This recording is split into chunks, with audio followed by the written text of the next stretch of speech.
In April of 2019, Sudanese people were full of hope for the future. 3 decades of autocratic governance were over.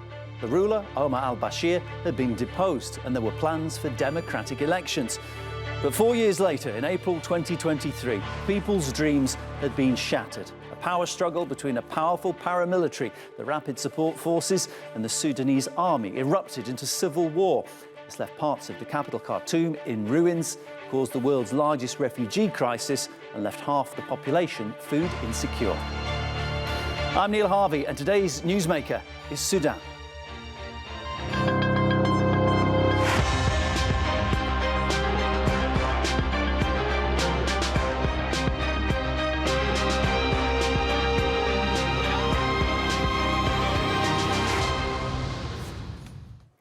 It's almost dropped off the news radar, overshadowed by the war on Gaza and the conflict in Ukraine. But the fighting still rages. On Tuesday, Sudan's army retook control of the state broadcast building in a suburb of Khartoum. But as you can see here, the Rapid Support Forces, shown in yellow, control vast swathes of the country, including most of the capital. Sudan's army has even been forced to relocate its headquarters to the eastern coastal city of Port Sudan. Here's a look at how the conflict has unfolded. Nearly 1 year on, and Sudan continues to grapple with the devastating effects of its civil war. And most of the country has turned into a battleground, with Khartoum being the main stage. Volunteers say more than 2,000 people have been trapped in the capital's Al-Shajara neighborhood for months. As fighting between the Rapid Support Forces, or RSF, and the army continues, civilians are left without basic necessities. The situation in Al-Shajara is very dire, catastrophic. No matter how I try to explain, it is very difficult to reflect the reality in the Shajara area. The Al-Shajara area, since the start of the war, is under siege imposed by the Rapid Support Forces militias. In April last year, the power struggle between the RSF leader Hemedti and the army chief Abdel Fattah al-Burhan escalated into a full-blown conflict, plunging the nation into chaos. Both sides stand accused of crimes against humanity, including genocide and ethnic cleansing. The humanitarian crisis is staggering. The UN says the conflict threatens to trigger the world's largest hunger crisis. The humanitarian crisis in Sudan is reaching colossal proportions. Fully half the population, some 25 million people, need life-saving assistance. Over 14,000 people have been killed, although that number is likely far higher. Sudan is now home to the world's largest international displacement crisis, with 6.3 million people seeking safety within the country since the beginning of the conflict. And another 1.7 million people have fled to neighboring countries. But could there be a glimmer of hope amidst the chaos? Some civilian-led initiatives are striving for peace, while international pressure mounts for a resolution. Last week, the UN Security Council called for an immediate ceasefire during the Muslim holy month of Ramadan. Nearly 1 year into the conflict, it is important this council has spoken with one voice to condemn the violence, demand a ceasefire, and call on the parties to ensure removal of obstructions to the provision of critical humanitarian assistance. In Gaza, in Sudan, and beyond, it's time for peace. I call on political, religious, and community leaders everywhere to do everything in their power to make this holy period a time for empathy, action, and peace. Yet the path to peace remains uncertain. With no end in sight, the question remains, can Sudan's power struggle be resolved peacefully, or is the country destined for years of brutal fighting? OK, let's discuss what is happening in Sudan. Joining me from Washington, D.C. is Nimat Ahmadi, who is the president of the Darfur Women Action Group. In Warsaw, we have Adel Abdel Ati, chairperson of Sudan of the Future and former leader of the Liberal Party of Sudan. And in Boston, we have the executive director of the World Peace Foundation, Alex Duval. Welcome to you all. This is an incredibly complicated situation. What is unfolding in Sudan, the deeper you dig, the more intricate it becomes. I'm going to try and cut straight to the heart of the matter, though, by coming first To you, Alex, because this is a conflict, it seems, the way it's portrayed, between two generals with two armies. But there are a lot of state actors involved in what is unfolding. There are states supporting both sides in this. For example, Egypt, Saudi Arabia, the United Arab Emirates and Russia, to mention only a few. In order to resolve the conflict and find some peace, does there need to be negotiation with the two army leaders, or does there need to be negotiation with the state actors who are supporting them? There needs to be all sorts of negotiations, and it's an extraordinarily complex situation of wars within wars, of concentric circles of influence. Definitely there needs to be negotiations involving the two belligerents to obtain a ceasefire and humanitarian access. There also needs to be negotiations with the Sudanese people, the representatives of the civilians, who have made it absolutely clear that the future of Sudan should lie in a democratic, non-violent civilian government.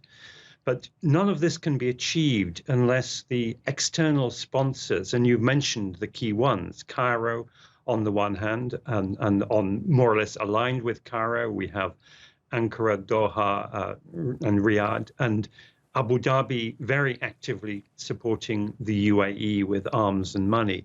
And until those Middle Eastern capitals come to an agreement, I'm afraid the key generals, the warlords in Sudan, do not have it in their interests to resolve this conflict. Do you feel as though the two generals, though, are open to negotiation of peace? The reports suggest that the two sides are fairly balanced militarily, and perhaps there's a little bit of fatigue creeping in. I don't see much sign of fatigue, I'm afraid. I think whenever one side gets the upper hand, they want to press home their military advantage. And if they don't have the upper hand, they feel that they need to score some battlefield victories before they begin to negotiate. So each side is continually escalating the war.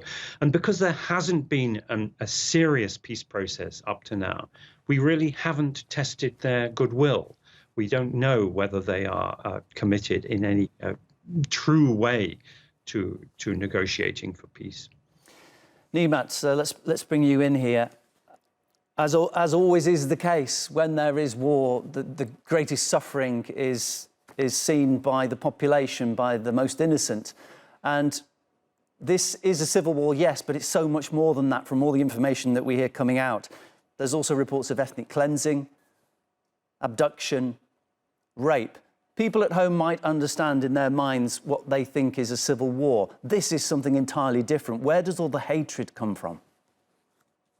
Well, absolutely agree with you. It is not a civil war.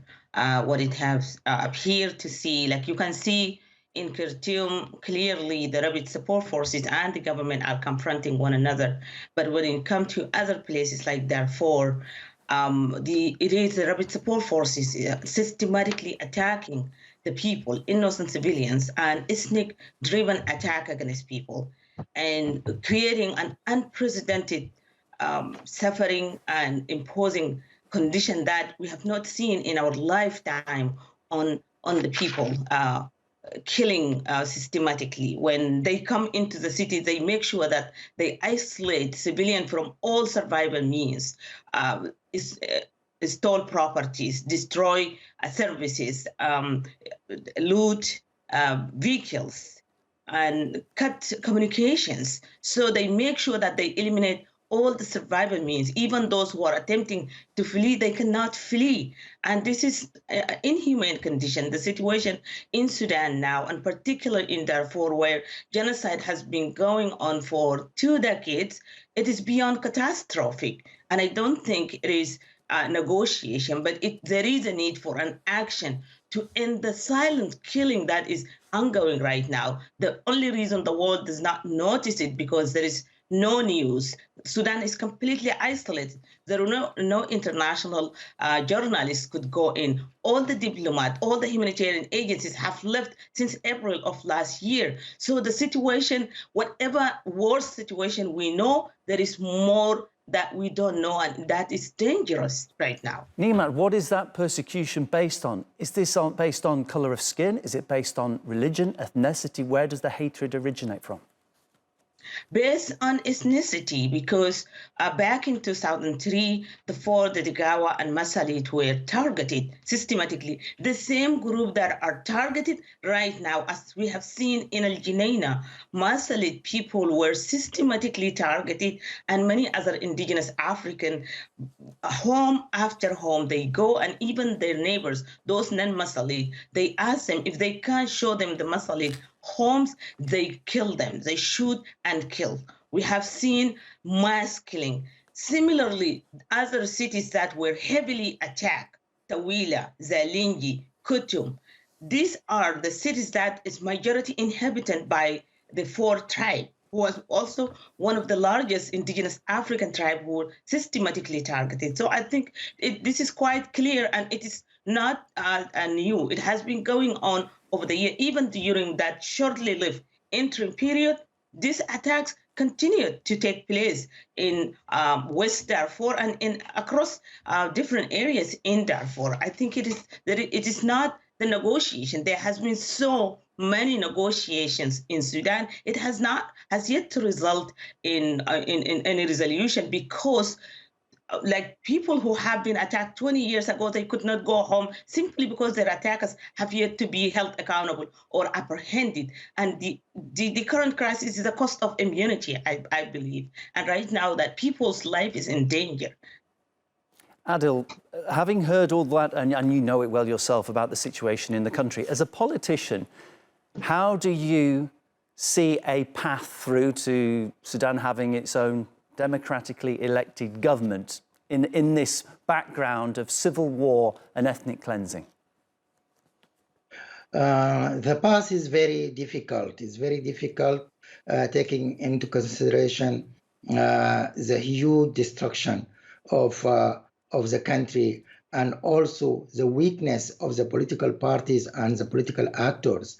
Also, the civil society organization in Sudan are weak.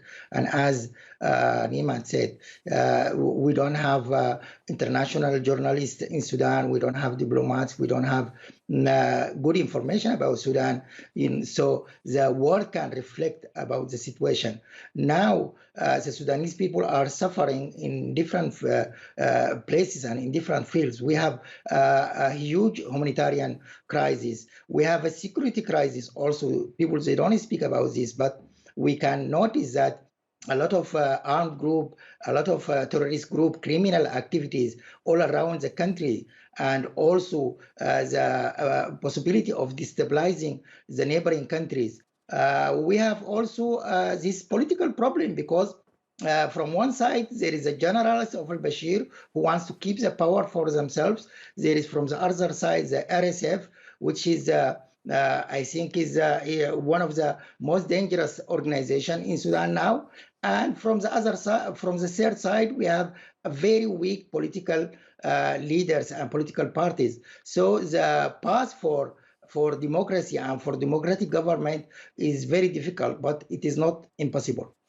As I read, you would like to run the next presidential elections whenever they might be.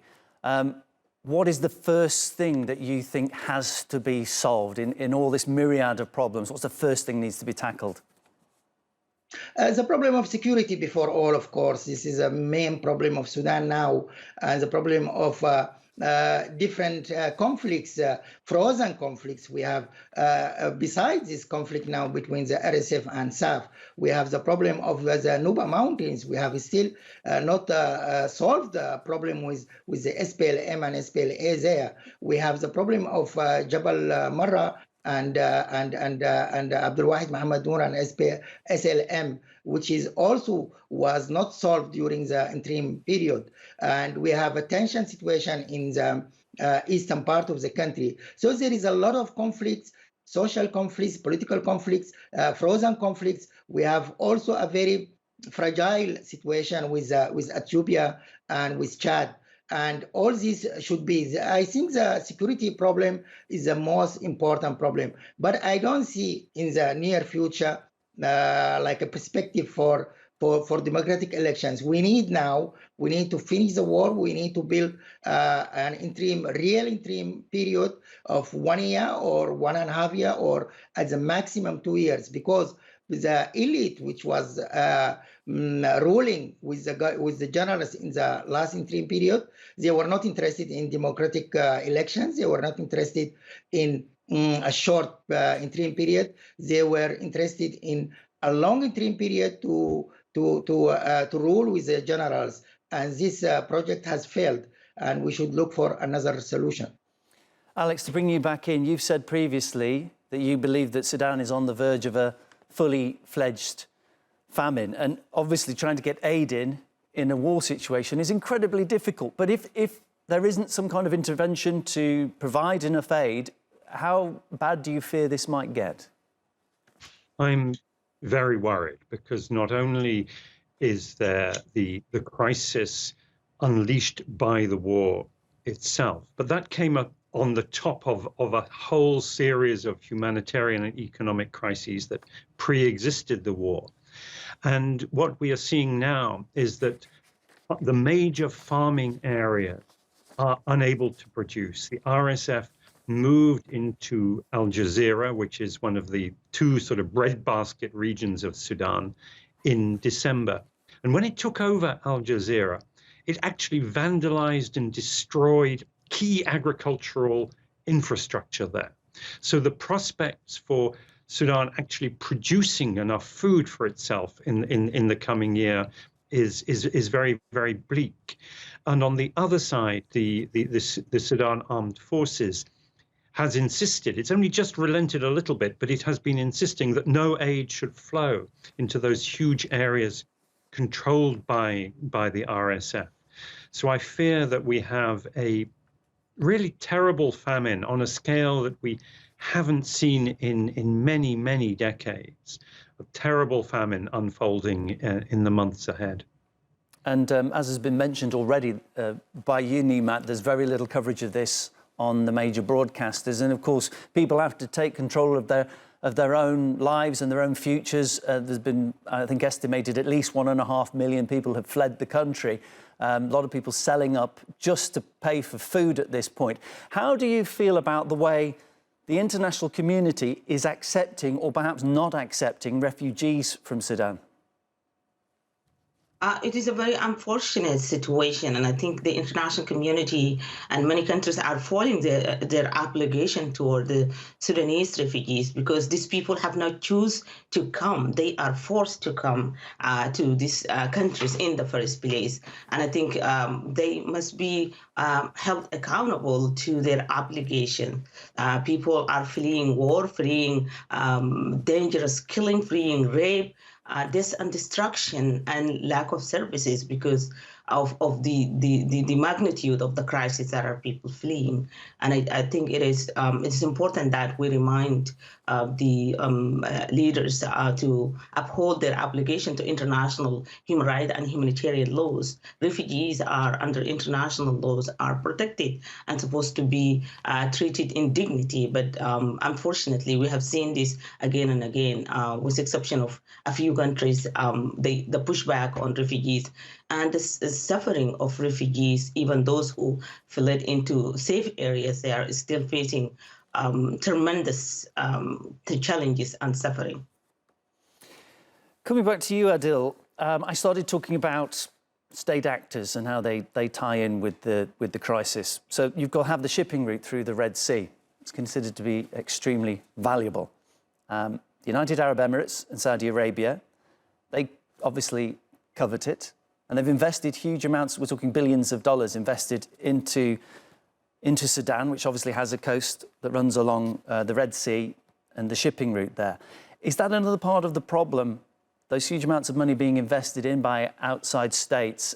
Is that money being used to fund the war in some way?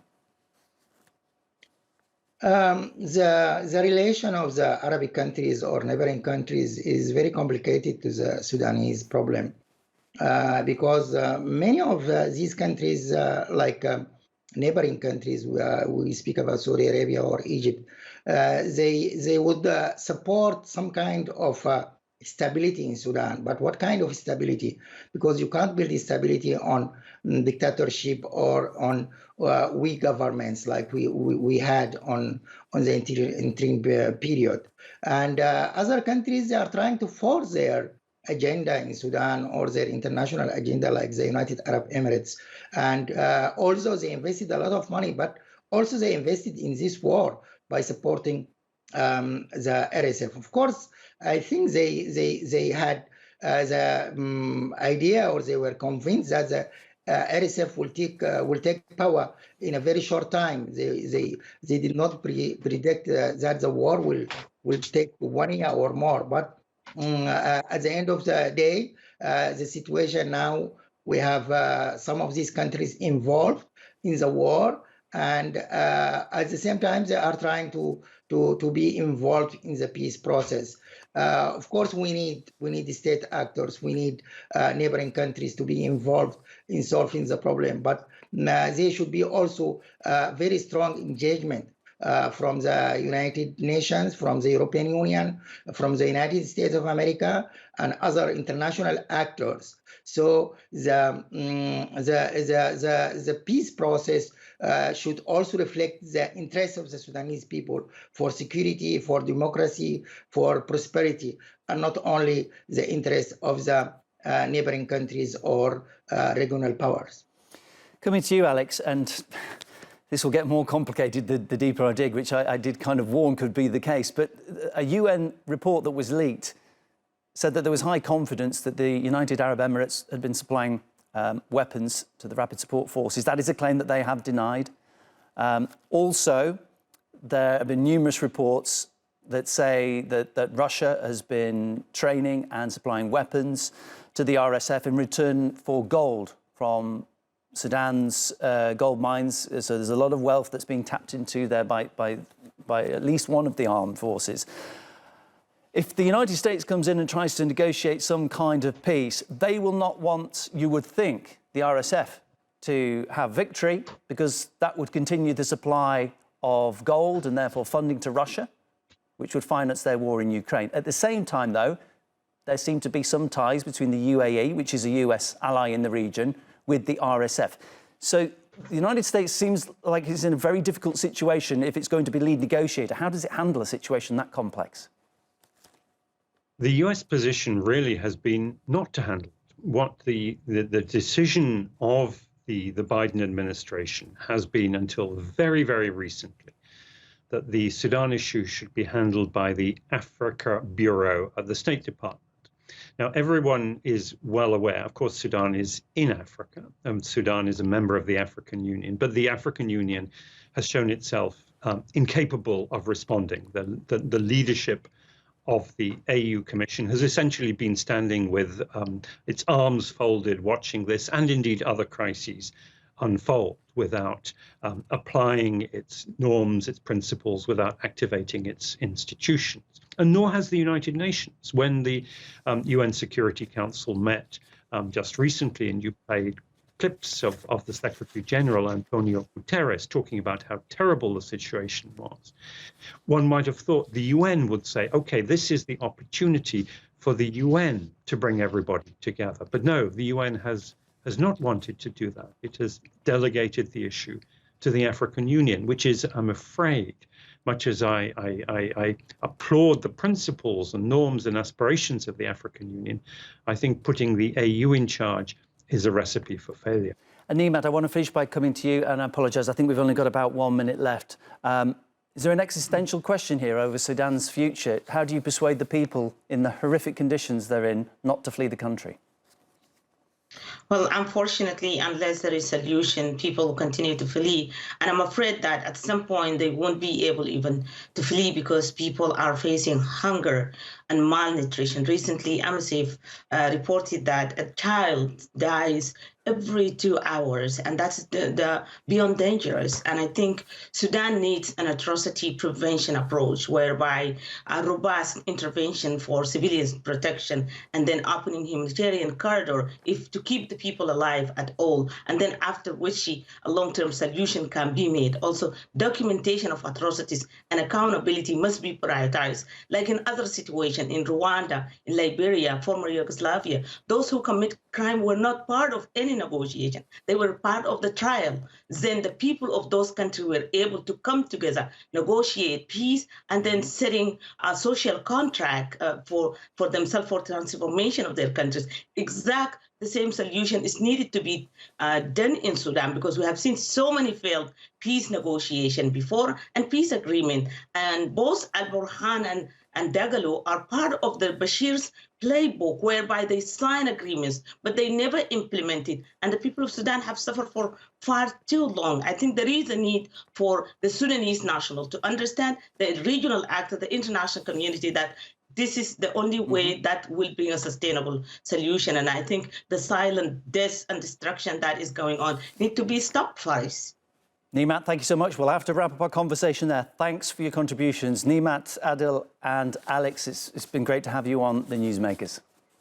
And thanks to you guys at home for watching. Remember, you can follow us on X and be sure to subscribe to our YouTube channel. This was The Newsmakers. I'm Neil Harvey. See you next time.